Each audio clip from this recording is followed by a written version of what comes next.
Estamos no final do capítulo 3, lembrando que no capítulo 2, Jesus nos contou sobre a transformação, João nos contou sobre a transformação da água em vinho num casamento em Caná da Galileia. E nós entendemos o que Jesus fez naquele dia, muito mais do que fazer a água virar vinho, é todo o sinal que ele dava da sua missão, do seu messiato, como filho de Deus. E logo depois vimos o encontro dele com Nicodemos, quando ele diz a Nicodemos que para entrar e ver o reino de Deus é preciso nascer do alto. Falamos aqui sobre o termo utilizado na língua original, no grego, que nascer de novo, dependendo do campo semântico, e nesse, no caso, pode ser entendido como nascer do alto, nascer outra vez, mas nascer gerado de cima para baixo. E ao final, nós estamos agora no fim dessa conversa, e João, o evangelista, volta a falar sobre João Batista. É o versículo 22. João 3, 22, nós vamos até o verso 36. Depois disso, Jesus foi com os seus discípulos para a terra da Judéia. Ali permaneceu com eles e batizava. Ora, João também estava batizando em Enom, perto de Salim, porque ali havia muitas águas e o povo se dirigia para lá e era batizado, pois João ainda não havia sido preso. Interessante, né? João escreve o seu evangelho bem lá na frente, as pessoas já conheciam a história de Jesus. Então, quando ele diz João ainda não tinha sido preso, é porque todo mundo sabia que João acabou morto, né? E também mostrando que o ministério de Jesus começou ainda com João vivo. Mas enfim, então surgiu uma discussão entre os discípulos de João e um judeu a respeito da purificação. E foram até João e lhe disseram: Mestre, aquele que estava com o Senhor no outro lado do Jordão, do qual o Senhor deu testemunho, está batizando, e todos vão até ele. E João respondeu: Ninguém pode receber coisa alguma se não lhe for dada do céu. Vocês mesmos são testemunhas de que eu disse: Eu não sou o Cristo, mas fui enviado como seu precursor. O que tem a noiva é o noivo. O amigo do noivo que está presente e o escuta, se alegra muito por causa da sua voz, a voz do noivo. Pois essa alegria já se cumpriu em mim. Convém que ele cresça e eu diminua. Quem vem das alturas certamente está acima de todos. Quem vem da terra é terreno e fala da terra. Quem veio do céu está acima de todos e dá testemunho daquilo que viu e ouviu, mas ninguém aceita o seu testemunho. Quem, porém, aceita o testemunho que ele dá, certifica que Deus é verdadeiro. Pois aquele que Deus enviou fala as palavras de Deus, porque Deus não dá o Espírito por medida. Em algumas traduções com limites, né? Deus não limita a doação do seu Espírito. O Pai ama o Filho e entregou todas as coisas nas mãos dele. Por isso quem crê no Filho tem a vida eterna. Quem se mantém rebelde contra o Filho não verá a vida, mas sobre ele permanece a ira de Deus.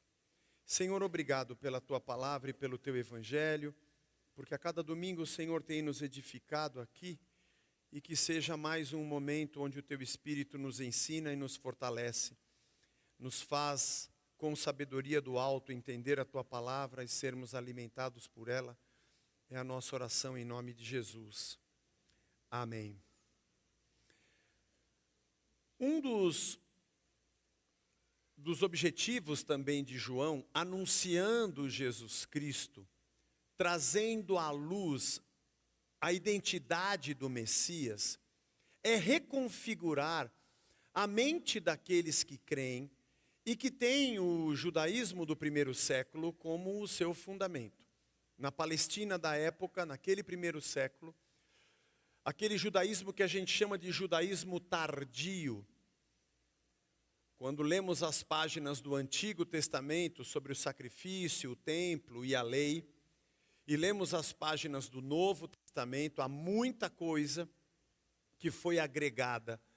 E muitas das tradições e interpretações que nos dias de Jesus aconteciam, são evolução do que aconteceu com Israel quando foi aos exílios, ao primeiro da Síria, ao segundo babilônico, e ao período intertestamentário dos exílios, a derrubada do templo, o surgimento das sinagogas, o fortalecimento do cumprimento da lei na ausência do sacrifício, quando o templo é destruído, o fortalecimento do ministério dos escribas, o surgimento dos fariseus que não existiam no Antigo Testamento,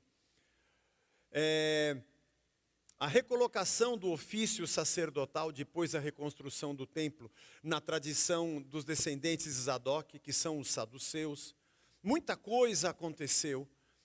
E Jesus também percebe, e João percebe, e nós quando lemos as páginas do Novo Testamento, que a maneira como se interpretava a lei e a maneira como a religião que dominava o templo e a sinagoga daquela época pesavam sobre as pessoas na sua interpretação, na maioria das vezes com segundas intenções e algumas vezes com hipocrisia, a ponto de no capítulo 23, Jesus bater de frente e dizer: ai de vós, escribas e fariseus hipócritas, vocês cumprem a lei desse jeito aqui, mas são negligentes do outro que acaba destruindo pessoas. Vocês fazem tudo para cumprir o que está escrito, mas não têm uma gota de amor, de compaixão, de misericórdia. Vivem dizendo que são filhos de Deus, mas parece que são mais filhos do diabo. João, no seu anúncio de Jesus, está mostrando também que existe uma nova maneira de se compreender a vida com Deus através do Messias que é Cristo. E que em muitos aspectos difere bastante daquilo que a tradição judaica do primeiro século fazia. E quem aqui já estudou ou já leu os capítulos 5, 6 e 7 de Mateus, que tem o chamado Sermão do Monte, por muitas vezes vai ver Jesus dizendo: ouvistes o que foi dito, mas eu, porém, vos digo, a respeito de muitos comportamentos, que eles ouviam o que era dito na interpretação dos rabinos da época, mas que na interpretação verdadeira de Deus os levava para uma outra direção, para uma outra espiritualidade e uma outra maneira de servir a Deus. Por isso João também, demonstrando quem é Cristo e quem são aqueles que o seguem, vai reconfigurando a mente do novo crente. Isso também acontece conosco. E nesse pequeno trecho, ao final do capítulo 3, nós estamos tendo a indicação, através do exemplo de João Batista, de como nós devemos ser diante desse Jesus. Qual o nosso papel dentro dessa grande história? E se você quer saber como é que você olha para a Bíblia e que maneira você enxerga o todo desse livro, ele é um livro que conta a história da redenção da humanidade através de Cristo. Desde a criação, a queda do homem, o seu afastamento de Deus, a promessa do Messias, o desenvolvimento desse povo que culmina com o seu nascimento, e a partir dele, um novo povo, uma nova vida, uma nova lei, entre aspas, uma nova direção, um novo nascimento, uma morte e uma ressurreição, até o final de todas as coisas. A Bíblia é a narrativa da redenção do ser humano, capítulo a capítulo, desde a sua queda, criação e queda, a redenção em Jesus e a consumação final de todas as coisas. Por isso nós temos um papel dentro dessa história. Conhecendo a Cristo, qual é o nosso papel dentro da história da redenção? E aqui em poucas palavras, nessa cena pós-diálogo com Nicodemos, João nos relata que Jesus vai para a Judéia, ele também está ali, diz o texto, batizando, apesar de que se você for ler o capítulo 4, os próximos versículos, João 4, 1 e 2, quando Jesus soube que os fariseus tinham ouvido dizer que ele fazia e batizava mais discípulos que João, Se bem que Jesus mesmo não batizava, e sim os seus discípulos. Ou seja, o início do capítulo 4 também nos explica que não era Jesus mesmo que batizava, eram os seus discípulos, mas estava batizando mais do que o próprio João. Houve uma dissensão entre os discípulos de João e um judeu, a respeito da purificação, não a respeito de Jesus. Porque a purificação começou como uma prática cerimonial dos sacerdotes, que ao chegarem no seu turno no templo, deveriam se lavar, trocar as suas vestes pelas vestes sacerdotais, e aquele banho era sinônimo de purificação. E a purificação externa também demonstrava que ele estava apto para ser o serviço na casa de Deus. Isso também acontecia dentro dos lares. Os discípulos de Jesus foram repreendidos porque comiam sem lavar as mãos. Essa também era uma cerimônia de purificação, lavar o rosto, lavar as mãos e lavar os pés antes da refeição. Obviamente porque as mesas eram no chão, as pessoas se sentavam no chão, e quando eu encosto aqui, eu estou perto do pé de quem está do meu lado. Então essa purificação também tinha um sentido cerimonial, ritualista, dentro do âmbito da espiritualidade. E nesses dias de Jesus, esses banhos se tornaram ainda mais frequentes. Pessoas tinham talhas de água e tomavam vários banhos por dia, em sinônimo de uma purificação diante de Deus. Então, se lavar com água tinha esse sentido. Então, eles estavam ali também discutindo com esses judeus sobre o batismo de João, sobre o batismo de Jesus, e o batismo de João Batista tinha esse simbolismo de um mergulho e de uma lavagem para um novo tempo, para uma nova vida inaugurada a partir de Cristo, que viria. No caso, ele já tinha encontrado Jesus, e Jesus também estava com os seus discípulos, nessa mesma simbologia. Depois desse debate com esse judeu, os discípulos vão até João Batista. E dizem: ô João, aquele que veio até você, e você disse que era o Messias, e você o batizou, o cara está batizando também. Ele abriu uma igreja aqui. Ele saiu daqui, abriu uma outra, com outra placa, e está lá também batizando, pô. Não é da nossa denominação. Deus não pode estar com ele, porque quando sai daqui, perde a cobertura espiritual. Nós somos os únicos dealers, os representantes oficiais, nós é que somos a concessionária. Tem que fazer a revisão aqui. Ele vai nesses mecânicos aí, que não é autorizado, compra peça no mercado paralelo. Isso não existe no reino de Deus, né? Mas João foi muito simples e humilde. Simples e humilde, dizendo: mas eu disse para vocês que eu não era o Messias. Vocês sabem disso desde o começo. Eu nunca trouxe para mim essa honraria ou essa autoridade de dizer que as coisas estavam acontecendo por minha causa. Isso aqui é muito sério. A consciência do que Deus faz em nós e do que Deus faz através de nós não pode mexer na consciência que temos a respeito de nós mesmos. Uma coisa é uma coisa e outra coisa é outra coisa, e vice-versa. O fato de Deus te usar ministerialmente, ou mesmo no seu trabalho, e você ser um instrumento dele, e pessoas se aproximarem de Deus, e algo maravilhoso acontecer, através da sua instrumentalidade, e o reconhecimento de que Deus usa a sua vida, não pode mudar o jeito que você enxerga você mesmo. Você continua sendo quem você é. Isso é muito importante. Diria a você que isso é talvez um dos grandes problemas, ou um dos pilares que sustentam a problemática da igreja evangélica brasileira. Ou a dita igreja evangélica brasileira.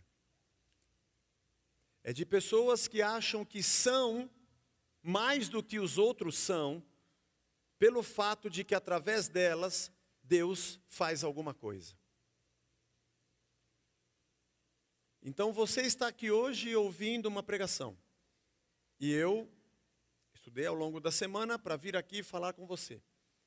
E você diz, que incrível isso, que maravilhoso, isso mudou a minha vida. Não fui eu. Não fui eu. Eu não tenho o poder de mudar a sua vida. Mas aquilo que você falou, aquilo mexeu comigo. Não fui eu, já estava escrito. Eu só repeti o que estava escrito. Eu tenho consciência de que eu estou falando algo que é muito maior do que eu. E a mensagem que eu trago, ela é muito maior do que eu. E isso que eu digo não tem a ver comigo. Tem a ver com o Senhor que nos deu isso.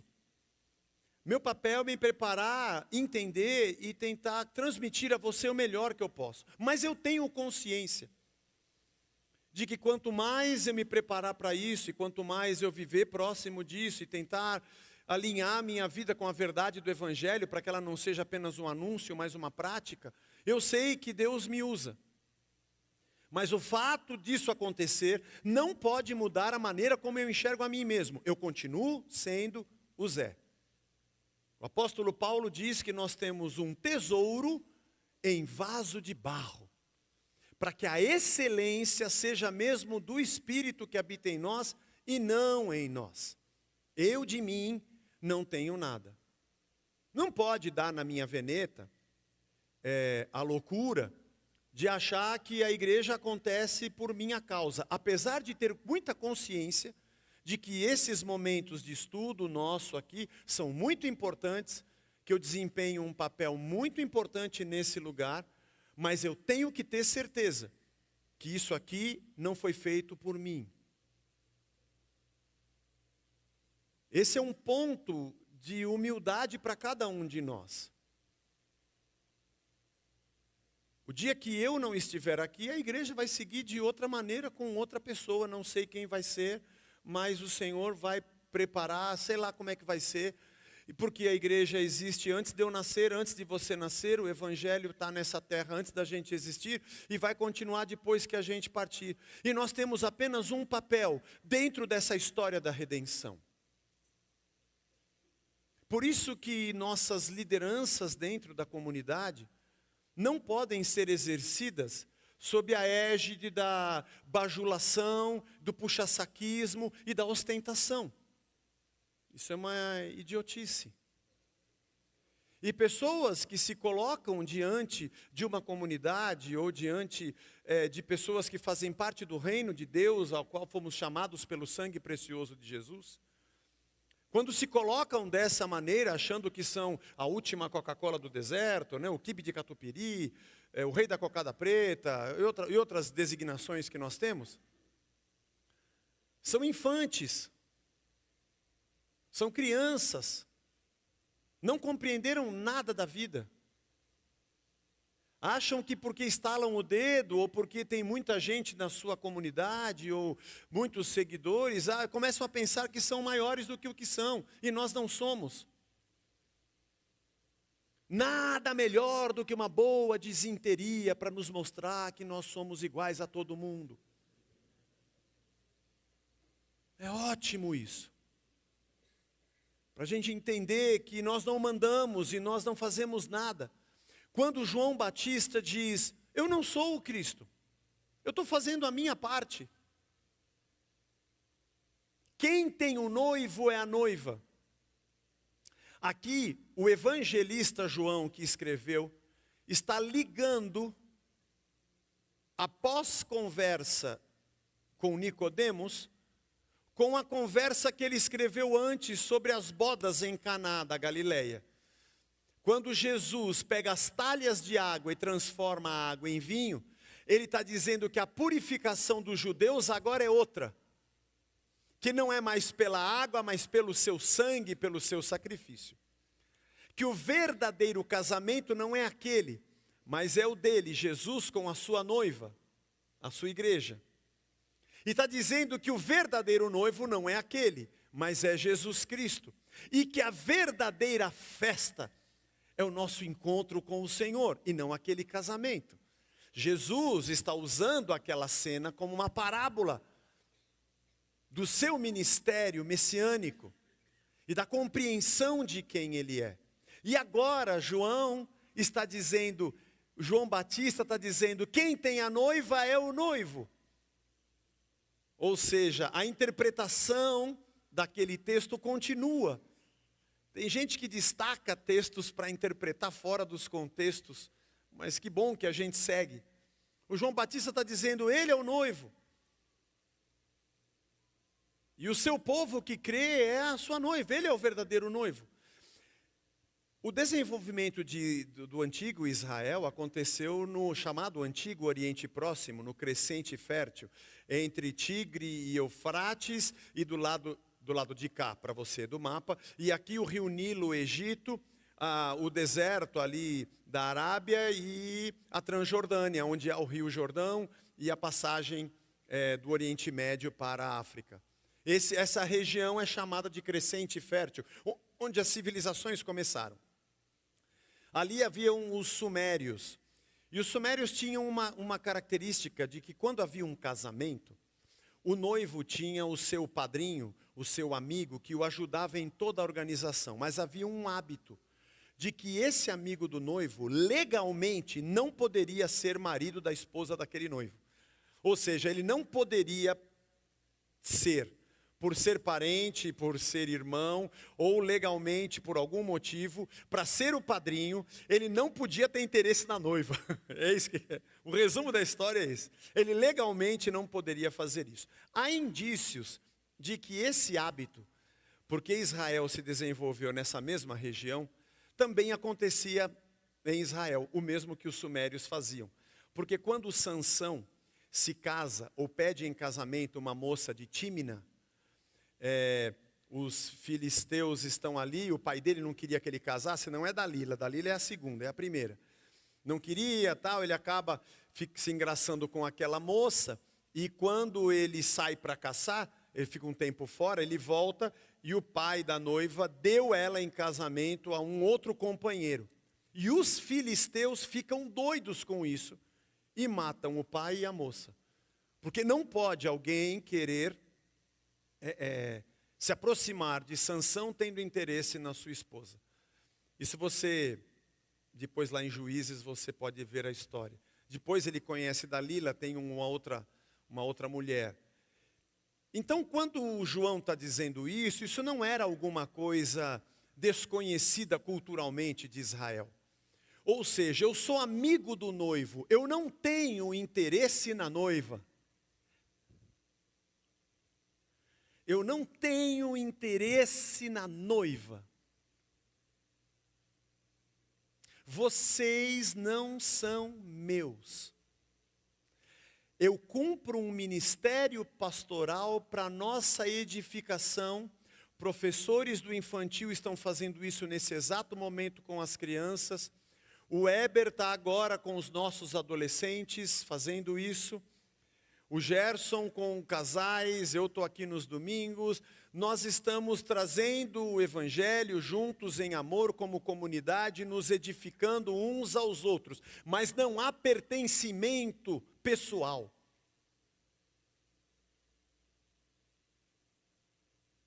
Então, quem aqui está aqui hoje e mudou de São Paulo e não consegue mais frequentar a nossa igreja e está indo em outro? Levanta a mão, que você... aqui, pronto. Onde vocês moram mesmo? Bragança. Você não pode ir em outra igreja lá, hein? Está debaixo da minha cobertura espiritual. Se sair, eu retiro a bênção de vocês. Não são meus. Nós somos irmãos. Que legal, vocês frequentam, que legal. Encontramos uma igreja legal lá, que bom. Deus abençoe vocês. Não é mercado. Não é cabeça de gado. Onde cada um recebe uma marca, geralmente de um cifrão. Não. Quantas pessoas tem na sua igreja? Primeiro que a igreja não é minha, é de Cristo. E as pessoas também não são minhas. Eu não gosto dessa pergunta, mas tem gente que gosta de fazer. É grande a sua igreja? A igreja de Cristo é espalhada pela terra. Um fetiche de algumas lideranças. Da alegria de ter muita gente na igreja e a tristeza quando tem pouca gente na igreja. Porque tem a ver com ele, pessoalmente.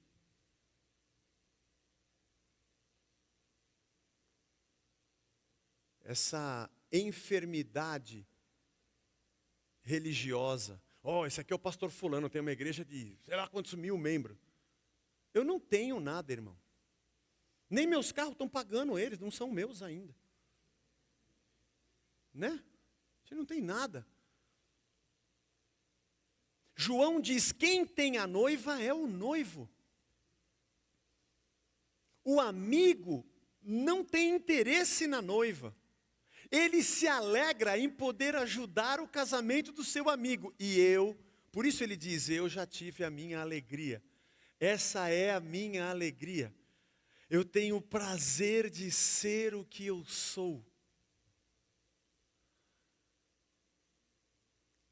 Claro que todo mundo gostaria de ser, dentro de uma corrida de Fórmula 1, aquele piloto que está ali.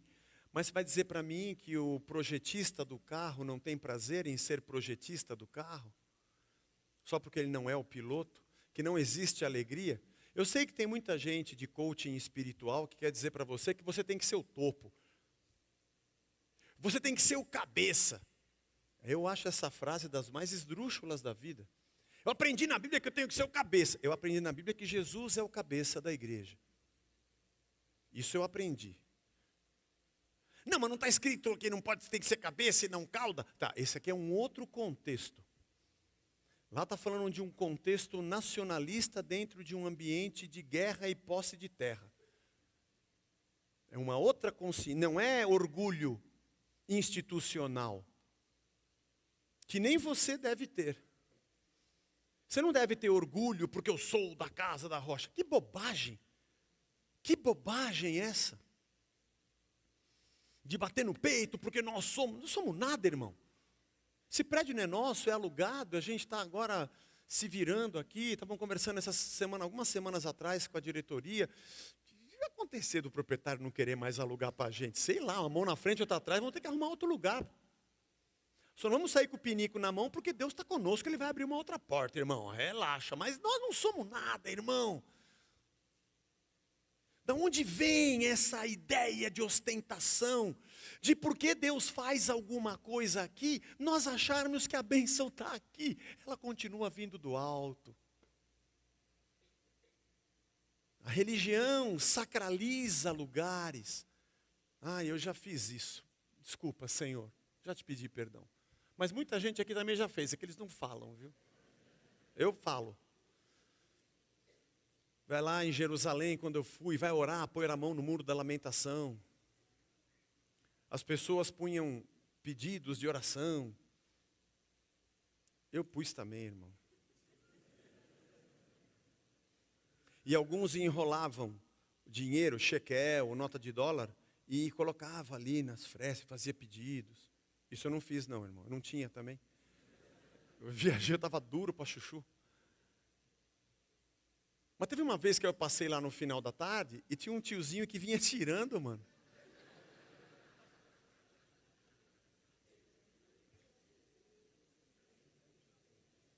Uma vez o Resgate foi tocar em Orlando, isso faz muito tempo. Acho que é a primeira vez que nós fomos, colocaram a gente num hotel que tinha uma fonte. E a gente estava assim, bem na dureza mesmo, né? Mas muito, irmão, mas muito mesmo. O pessoal vê os tombos que a gente leva, mas não vê as pingas que a gente toma. Quem me vê assim cantando não sabe nada de mim. E eu lembro que a gente sentou na fonte, tinha um monte de moeda que o pessoal jogava na fonte. E eu falei, não tem Deus aqui.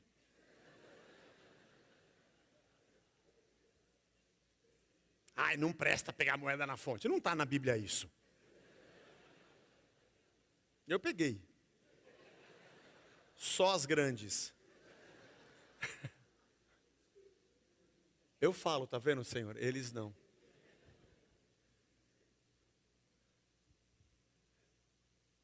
Eu já tietei gente. Ah, com certeza. Fui em eventos lá. Tirei uma foto com a Amy Grant. Teve um evento num hotel da música cristã lá americana. Eu estava no mesmo hotel. Eu posso tirar uma foto? Tirei. Está guardada lá em casa. Mas eu não cheguei no Brasil e postei numa revista americana dizendo que eu era amigo dela. Isso eu não faço. Isso é ostentação, isso é bobagem. Isso é infantilidade. João disse, a minha alegria é ser o amigo do noivo. A gente tem o rei na barriga. E a fé desses dias tem ensinado a pessoas que elas têm que ser honradas. E se te ensinarem que você tem que honrar quem te lidera, joga esse livro fora. Você tem que honrar Jesus Cristo. Você tem que honrar a Jesus Cristo. Não o Zé. Não a nenhum líder. Porque João Batista disse, a minha alegria já está aqui. O meu papel nessa história da redenção, o meu papel é ser servo. Meu papel é servir. O que está acontecendo conosco? Que a gente está batendo no peito, coisa que Cristo disse que a gente jamais deveria fazer. Aliás, Jesus, certa feita, disse para os discípulos, quem vocês acham que é o mais importante? Quem está sentado à mesa ou quem está servindo? Porque eles estavam discutindo quem era o maior no reino, os discípulos. Eles disseram, quem está sentado na mesa. E Jesus disse, pois bem, então eu sou aquele que serve. Eu não vim para ser servido. Eu vim para servir e dar a minha vida em resgate de muitos. Está em Mateus 20, 28. Eu vim como servo. A igreja é uma grande diaconia. Grande diaconia. Onde todos nós estamos servindo uns aos outros e a outros e sendo servidos em amor. Nós pensamos sempre em vida ministerial como uma pirâmide de estratificação hierárquica, onde a gente bate continência, sendo que o reino de Deus não é estrutura piramidal, ele é horizontal. Não é gente que cresce, sabe, verticalmente sobre as outras, é gente que cresce no serviço, alcançando mais, porque só tem um cabeça. Tirando o cabeça, o resto, tudo é corpo. Nós já estudamos Atos, meu caro amigo 2. Você vai se lembrar do capítulo 6. Quando houve dissensão entre as viúvas gregas e as hebreias, na distribuição do alimento que eles faziam. O Instituto Voz, lá, que tinha em Jerusalém. E o que os apóstolos disseram? Olha, escolham pessoas aí de idoneidade, que vão cuidar da distribuição e de servir as mesas, enquanto nós vamos nos dedicar ao ministério da palavra. E eu cheguei a dizer a vocês aqui que no original, o servir as mesas é o verbo diaconel, servir. E o ministério da palavra também é o diaconel, é servir a palavra. Porque dentro da comunidade tem dois ministérios, quem serve mesa e quem serve palavra, mas todo mundo está servindo. Quem serve no estacionamento, na porta, no guichê, na etiqueta das crianças, na cantina, na livraria ou aqui na nossa entrada. E quem serve ensinando, cantando, dando aula ou discipulando. Todo mundo está servindo. Ele não chama, a palavra líder não existe na Bíblia. Nós temos o nosso grupo de liderança, de estudo quinzenal aqui de vocacionados. Eu estava dizendo a eles, a palavra líder não existe na Bíblia, nem liderança. A gente empresta um modelo que é corporativo e queremos encaixar essa bola no cubo, no quadrado. A minha alegria não é estar sobre, não é ser mais, e nem deve ser a sua. Mas nós somos educados assim porque esse mundo tem uma lógica do capital, que você tem que crescer e tem que ter mais. A sua casa tem que estar mais bonita do que a do vizinho, o seu carro tem que ser melhor do que o dele. E você se olha no espelho e você vai querer olhar no espelho, no banheiro da igreja, que batom que ela está usando, qual é a marca, se é mais cara ou não. Aí você vai na 25 e compra um feito na China, que é falso. Mas não importa se é falso, o que importa é que as pessoas olham e acham que é de verdade. E você fica honrado usando o relógio, que não é de verdade. Você sabe que não é, mas nesse mundo em que a gente tem que ser mais, eu me contento com a pessoa pensar que eu sou mais, mesmo que eu não seja. Porque a minha idiotice quer me colocar no topo, mesmo que eu seja alguém que está comendo mortadela, eu tenho que arrotar presunto. Isso é uma doença. Uma doença que o mercado da fé tem nos vendido como fé. E João disse, não, está tudo certo. Não tem problema. Sabe o que está escrito em Mateus capítulo 11, verso 11? Jesus está dizendo que nascido de mulher, eu não estou vendo o texto aqui porque minha tela está desligada, mas você está vendo aí, né? Ninguém é maior do que João Batista. Mas o menor no reino dos céus é maior do que ele. O próprio Jesus dizendo, João, o Batista? O cara é grande, mano. Eu vou dizer para vocês. Do time brasileiro foi o que mais ganhou dos europeus, foi o João Batista. Essa é a nossa síndrome de vira-lata. A gente tem que provar que é melhor do que eles. Porque a gente mesmo não acredita no que somos. Nós temos que estar sempre numa eterna competição. Porque a doença e a paranoia da nossa baixa autoestima tem que ser alimentada com essas competições bestas. Inclusive no ambiente da fé. Mas Jesus diz, mas ele é tão grande que o menor no reino é maior do que ele. Jesus está dizendo, o que vocês estão discutindo quem é maior no reino? Só tem um grande. E o que é grande veio para servir. Ninguém, disse João, pode receber nada se não lhe for dado dos céus. Tudo vem dos céus. E ele diz, o que tem a noiva é o noivo. Esse é Jesus, ele recebeu isso. E depois, ele diz, aquele que vem das alturas está acima de todos. E quem vem da terra só fala do que é terreno. Mas quem vem do céu está acima de todos. E dá testemunho, mas ninguém aceita o seu testemunho. Quem aceita o seu testemunho, esse vai entender o que é a vida. É nessa humildade que a gente entende o que é viver. Tem gente que pega o verso 34, que diz, aquele que Deus enviou, fala as palavras de Deus, porque Ele não dá o seu espírito com limitações. Líderes leem esse verso para dizer que esse verso fala deles. Não, esse verso fala de Cristo. Porque todos os profetas recebiam a unção e o poder de Deus para a sua profecia, num tempo específico, num momento específico da história de Israel. Mas Jesus era aquele que tinha a capacidade do Espírito de forma ilimitada, porque Ele era o próprio Filho de Deus. Não é sobre nós esse versículo, mas é sobre Ele. Porque o Pai, diz o verso 35, ama o Filho e entregou todas as coisas nas mãos dEle. E ainda assim, Ele veio para se entregar. O nosso Senhor é servo. É servo. Veio para servir. Acho que isso deve dizer alguma coisa importante para nós. Quem crê no Filho tem a vida. Essa é a vida. A vida é mais tranquila, irmão. A vida é pé no chão. É menos ostentação. É menos necessidade de provar o que se é e o que se não é. A vida é mais simples. A vida no reino é mais compartilhada em amor, compaixão, verdade. É mais abraço. Ela é mais comum. Nós precisamos sempre de um herói.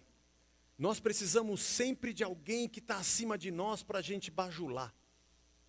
Nós necessitamos disso porque a nossa carência e o nosso sentimento de insignificância projeta o nosso coração no colo de alguém que é maior do que nós.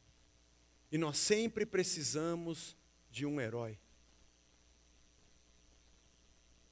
E o que é pior é que essa doença, esse bicho nos pica e nós achamos que nós é que somos esses heróis. Essa é a alegria do padrinho. Essa é a alegria do servo. Essa é a alegria do amigo. É a alegria de João Batista. A alegria de servir. Não de dominar a noiva, nem de tomar o lugar do noivo. Não é de ser o cabeça. É de estar ali, servindo. Essa é a alegria. Reconhecer que ele veio do alto e nós somos da terra. E para a terra a gente vai voltar.